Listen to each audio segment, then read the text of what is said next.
યોગ દ્વારા ડાયાબિટીસ મુક્ત ગુજરાત અભિયાનનું રાજકોટમાં સમાપન થયું। યોગ, પ્રાણાયામ, યોગ્ય ડાયટ અને પૂરતી ઊંઘ સહિતની પ્રવૃત્તિઓ થકી ડાયાબિટીસ કાબૂમાં લાવી શકાય।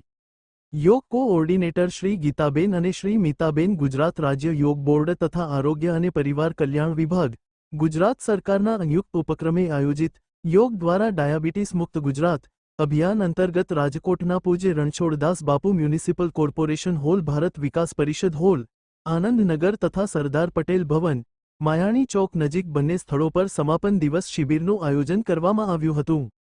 અભિયાનના અંતિમ દિવસે દરરોજની જેમ જ તમામ યોગ સાધકોને સૂર્ય નમસ્કાર, મંડુકાસન, વ્રકાસન, અર્ધમત્યાસન, ગૌમુખાસન, ઉષ્ટાસન, પવન મુક્તાસન, સુખાસન, શવાસન પ્રકારના યોગાસનો કરાવવામાં આવ્યા હતા।